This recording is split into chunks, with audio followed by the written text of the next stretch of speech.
Hola, estudiamos en este video lo que es el libro de Apocalipsis, también llamado Revelación de San Juan, el teólogo, y daremos una explicación paso a paso de esta gran profecía y continuaremos entonces con el capítulo 2, parte 1. Iniciamos entonces el capítulo 2. En esta parte de aquí nos hace una breve reseña de qué tratará este capítulo. Al inicio de este capítulo entonces se presenta lo que se verá de manera rápida, que son 3 aspectos. El primer aspecto es el que dice: el que venciere obtendrá la vida eterna. Recordemos que la vida eterna es la que la vamos a obtener por medio de ese gran sacrificio que hizo Jesús cuando fue crucificado, y por medio de su sangre Él lavó nuestros pecados. Y esta vida eterna se obtiene por medio de ¿qué? De que aceptamos, creemos que Jesús es el Salvador y que nadie llega al Padre si no es por Él. Así es como se obtiene esta vida eterna, aceptando que Jesús es el Hijo de Dios y que Él vino para lavar nuestros pecados por medio de su sangre. Otro punto que se estudiará en este capítulo es: no sufrirá la segunda muerte. Es decir, que no se sufrirá, no tendrás esa segunda muerte, que viene siendo la muerte espiritual. Recordemos que la primera muerte es la muerte que se da en esta tierra, esta muerte carnal. Y si no aceptamos a Cristo Jesús como Salvador, sufriremos o tendremos la segunda muerte, que sería la muerte espiritual. Siempre y cuando se acepta a Jesús como Redentor y Salvador, acompañado de las buenas obras, no sufriremos esta muerte, la segunda muerte. El tercer tema es: heredará el reino celestial y gobernará muchas naciones. Este se refiere a que se menciona a que todo aquel que lo acepte se le heredará el reino celestial, y a todo aquel que sea digno según sus obras, es decir, según cómo nos comportemos aquí en la tierra, según lo que hagamos, a las personas que ayudemos, qué tanto estuvimos predicando, qué tanto estuvimos dispuestos a dar parte de nuestras ganancias, así como otras cosas. Esas serán nuestras obras, y en base a nuestras obras Dios, Jesús, elegirá a sus gobernantes de las nuevas naciones que se surgirán cuando se pase lo que es el gran juicio. Será conocido como el nuevo reino. Entonces iniciemos. El primer versículo comienza como: escribe al ángel de la iglesia básicamente, en Éfeso, el que tiene las 7 estrellas en su diestra. Aquí Jesús le dice a Juan que escriba una carta a la iglesia de Éfeso. Es importante saber que esta serie de cartas que se van a mencionar, iniciando con esta primera, seguida de las 7 de otras 6 más, estas cartas las mandará Juan a estas 7 iglesias.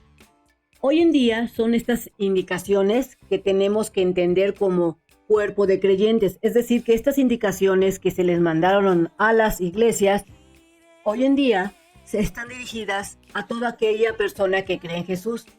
Es decir, estas cartas están dirigidas a nosotros y tenemos que estar muy atentos de lo que nos dicen para evitar caer en esos puntos de vista que menciona Jesús.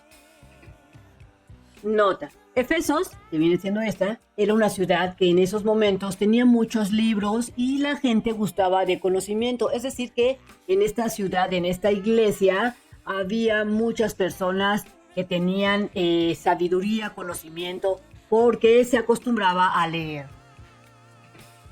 Entonces, continuando aquí en donde dice: escribe al ángel de las iglesias en Éfesos, el que tiene las 7 estrellas en su diestra, aquí también se presenta Jesús. Nuevamente dice: yo aquí estoy presente, soy Jesús, y dice que Él está pues mandando dicho mensaje. Recordemos que las 7 estrellas que menciona aquí son esos líderes espirituales que dirigen a las 7 iglesias en ese momento. Al estar sosteniendo las estas estrellas. Jesús se puede entender que Él nos está cuidando y está dando ese apoyo espiritual, no solo a las iglesias. En ese momento, cuando fue dirigida a esas iglesias, el apoyo era hacia esas gentes que estaban congregadas en esos lugares. Pero hoy en día está dirigido a todo el cuerpo de creyentes. Recordemos que estas iglesias, pues, actualmente ya no existen como tal, sino ahora existen miles y miles de iglesias, miles y miles de creyentes, millones de creyentes.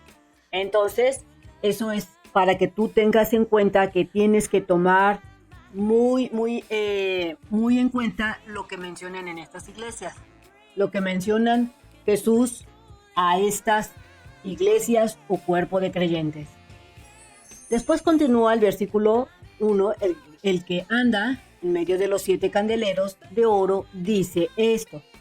Es decir, que no solamente Jesús está deteniendo estas estrellas, sino que también está caminando entre estos 7 candeleros o menorás.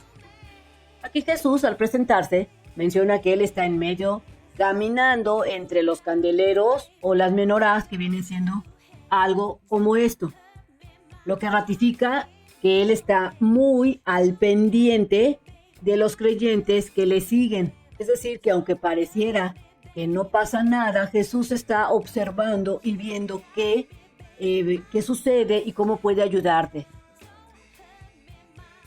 En el versículo 2 menciona: yo conozco tus obras y tu arduo trabajo y tu paciencia, y que tú no puedes soportar a los malos.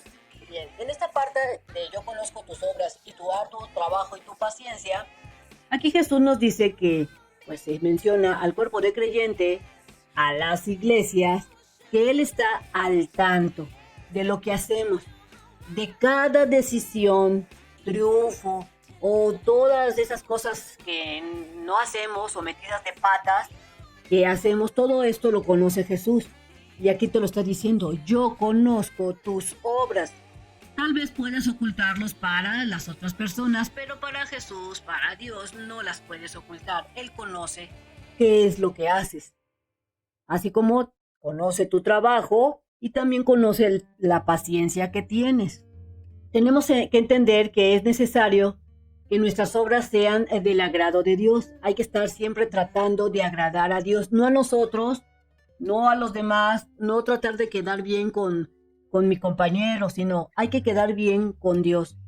Porque recordemos que habrá un juicio para todos y se nos juzgará nuestras obras, así como a quien elegimos adorar, si elegimos adorar a Dios, a Cristo, al Espíritu Santo, o si tal vez elegimos en esta vida adorar al diablo o a la Virgen o al dinero o al poder, etc. Entonces, dependiendo de lo que elijamos, cuando venga este juicio, pues así serán pues el castigo o nuestros premios. Resulta que en Pablo, en primera a los Corintios, capítulo 3, se menciona que las obras de todos serán juzgadas por medio del fuego. Mira, aquí te lo dice. En este libro de Primera de Corintios, capítulo 3, versículo 13 al 15, menciona: la obra de cada uno se hará manifiesta, porque el día la declarará, pues por el fuego será revelada.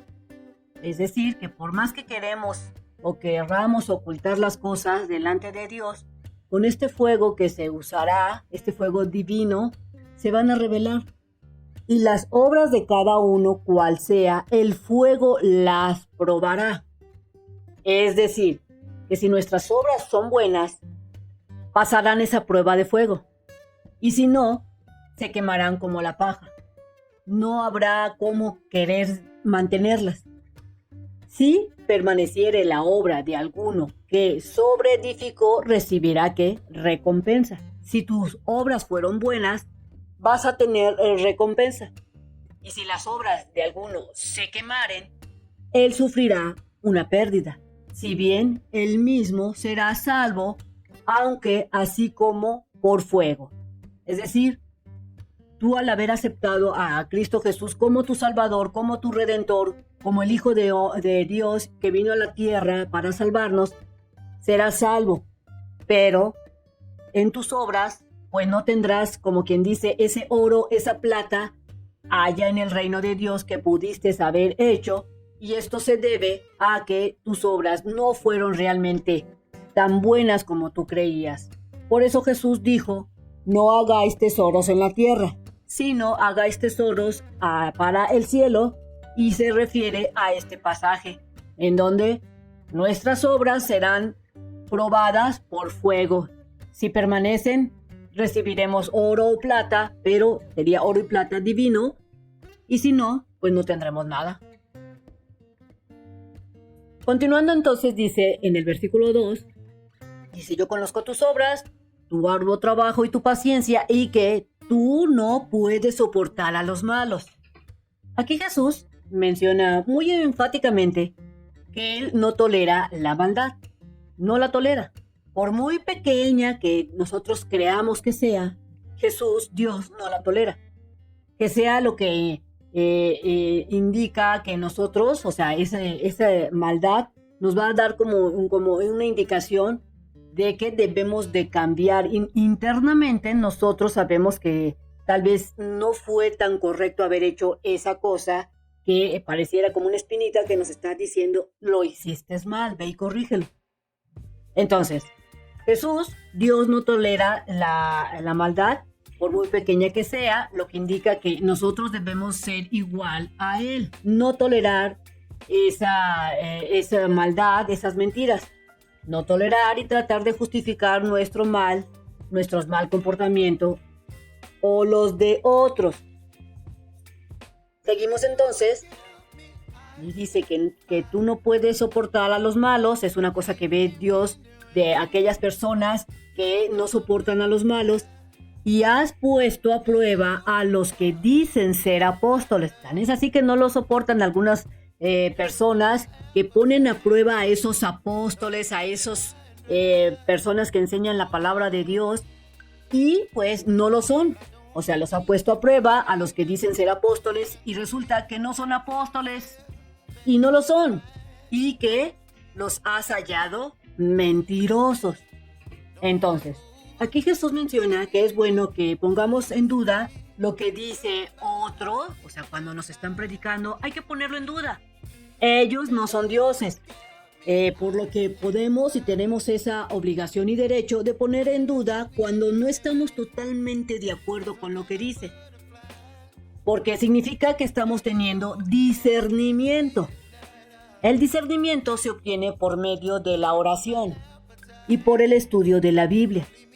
Y esto de confrontar a los falsos profetas, que ya se venía haciendo desde muy temprana edad, desde Juan los apóstoles, los primeros apóstoles, esto es bueno, confrontar a los falsos profetas, es necesario, porque recordemos que el diablo siempre trata de confundirnos, y si nosotros no estamos atentos y estudiando la palabra de Dios de manera constante y creemos todo lo que nos dice, por dar un ejemplo, el pastor o el padre o nuestro maestro, y no ponemos en duda absolutamente nada porque damos por hecho que él no nos mentirá, estamos realmente perdidos, debido a que no podemos confiar en hombres, sino solamente debemos confiar en Cristo, en Dios, en el Espíritu Santo.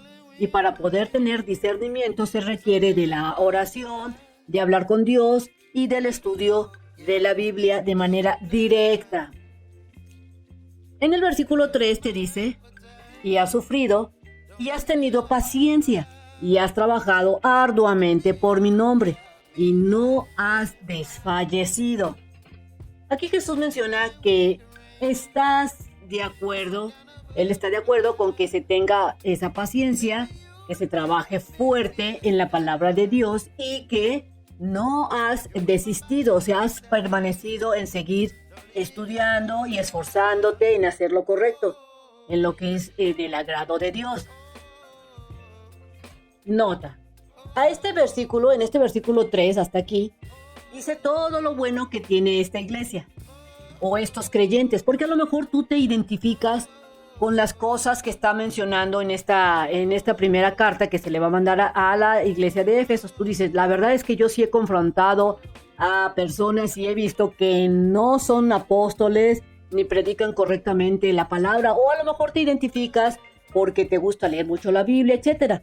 Entonces, hasta aquí, en este versículo, se dice todo lo bueno que tiene esta iglesia o estos creyentes.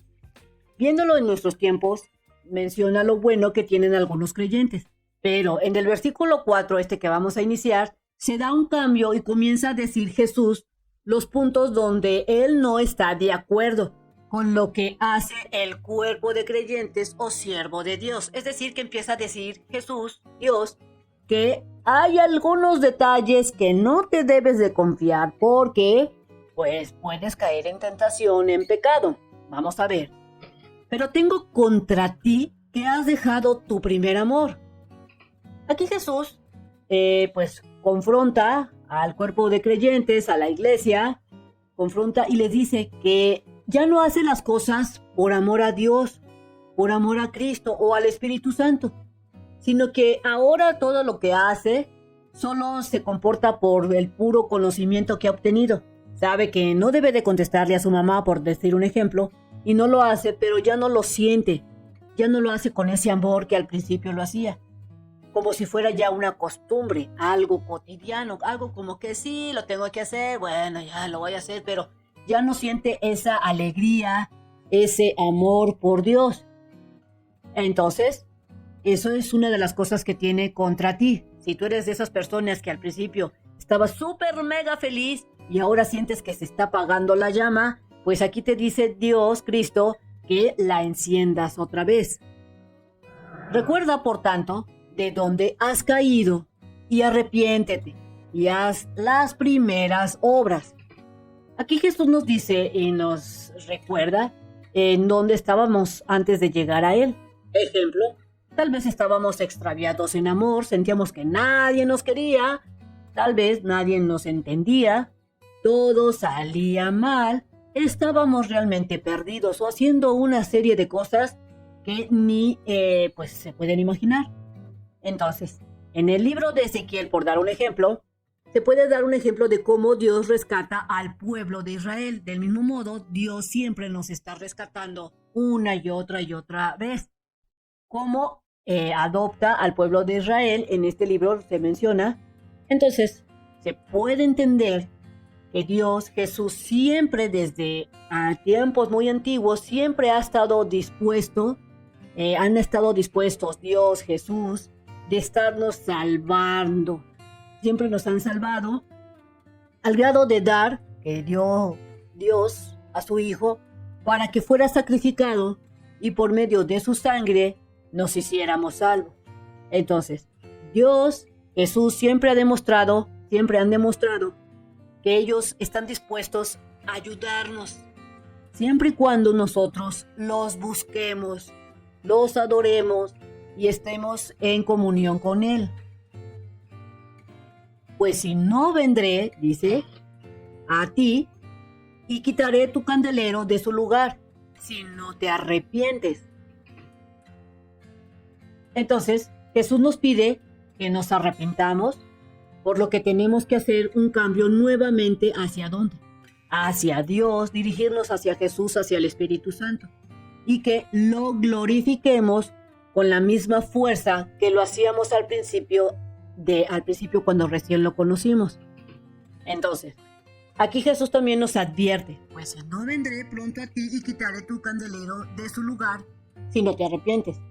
Jesús advierte, dice, te lo estoy diciendo, te lo estoy advirtiendo, que si no cambias, o si no cambiamos nuestros actos, de lo que nos está diciendo, de que regresemos a nuestro primer amor con ese entusiasmo, hacia Jesús o Dios, ¿qué es lo que va a pasar? Si no cambiamos, Jesús quitará ese candelero o esa menorá y sabremos que, más bien recordemos que los candeleros o las menorás son esa luz que nos alumbra, que viene siendo la gloria de Dios, es esa super mega bendición que Dios siempre nos está dando, y esto pues no nos puede quitar si no regresamos a nuestro primer amor, que es Dios, con ese entusiasmo, con esa fuerza. Y esto será porque se está dando que, pues le estamos dando, como quien dice, la espalda a Jesús. ¿Y qué es lo que va a hacer Jesús o Dios? Él solo se va a retirar de tu vida y va a decir prácticamente: si tú no quieres aceptarme, quito tu candelero y lo voy a poner en otro lugar a aquella persona que sí lo quiera. Entonces hay que estar bien atentos con esto. Un ejemplo claro de cómo trabaja Dios Cristo es que tenemos el caso de lo que es el rey David, cuando es confrontado por Natán. Recordemos que Natán era un profeta en ese entonces, en la época de este rey David. El profeta Natán confrontó al rey David por su adulterio con Betsabé y por disponer pues de la muerte de Urías. Recordemos que Urías era esposo de Betsabé y David, muy gandalla, digámoslo así, manda a Urías en las primeras filas en la batalla para que fuera muerto en el campo de batalla. Natán le explicó al rey David, que las consecuencias de sus actos le afectarían a él, a su familia y a todo el reino. O sea que prácticamente Dios, por medio de este profeta Natán, le dijo: la acabas de regar y bien feo, y va a haber consecuencias. ¿Qué fue lo que hizo el rey David? Empezó a buscar cómo justificarse ante Natán para que le dijera a Dios, o empezó a justificarse delante de Dios para que entendiera Dios que había habido causas. Lo que hizo el rey David es que no buscó excusas de por qué había pasado eso. El rey David sabía que la había regado, sino que entendió rápidamente y se arrepintió, pidió perdón y sabía que sería castigado o regañado por Dios, y así fue hecho. Es decir, no le reclamó a Dios diciendo: oye, pero ¿por qué me castigas si yo fui el que he hecho muchas obras por ti? Mira, saqué a Israel de acá o para allá. No, simplemente él sabía que la había regado, se arrepintió y cambió. Así, del mismo modo, cuando Dios Cristo te hace saber que algo está mal en tu vida, porque lo sientes, porque alguien te está diciendo que está mal, cambia, para que esa luz, ese candelero, no sea quitado de tu vida. En el versículo 6 te dice: pero tienes esto, que aborreces las obras de los nicolaítas, las cuales yo también aborrezco. Aquí te pone un punto a favor.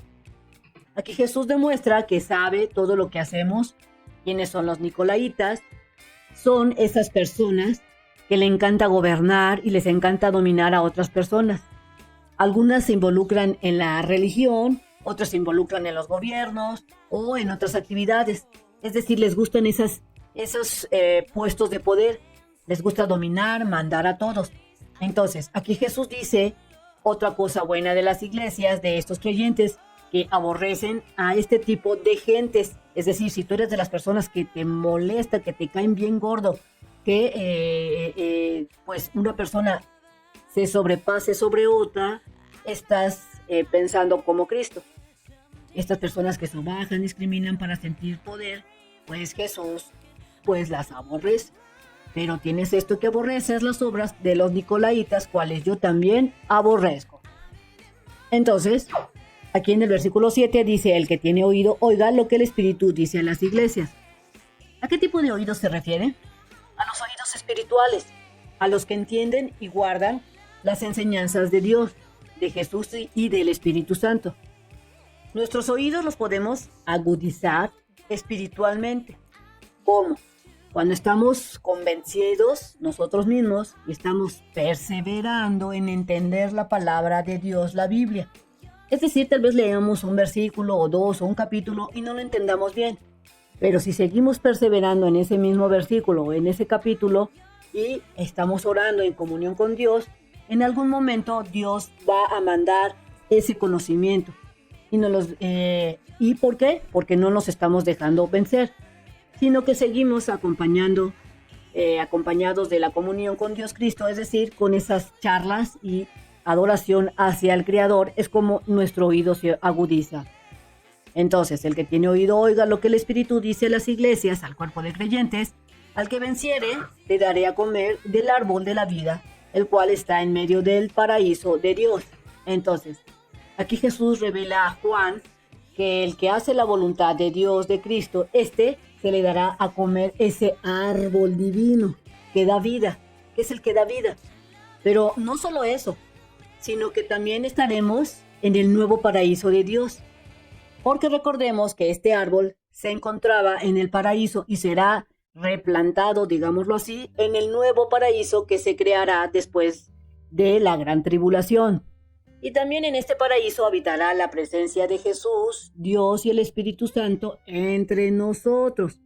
Es decir, es una súper recompensa que no debemos dejar pasar y que está a nuestro alcance ahorita que estamos vivos en la tierra y que por aceptar a Cristo Jesús, adorar a Dios, adorar a Cristo y hacer buenas obras podemos obtener esta gran recompensa. Entonces, no dejes que entre el pecado a tu vida y si te sirvió este video, transmítelo. Nos vemos en la siguiente enseñanza. Y recuerda que no importa el mensajero, sino el mensaje. Lee la Biblia a diario y pide revelación al Creador. Y siempre pregúntate, ¿será correcto lo que dice el pastor, este video o cualquier otro? Siempre pregúntalo, lee la Biblia para que no te mientan. Nos vemos en el siguiente video. Bye bye.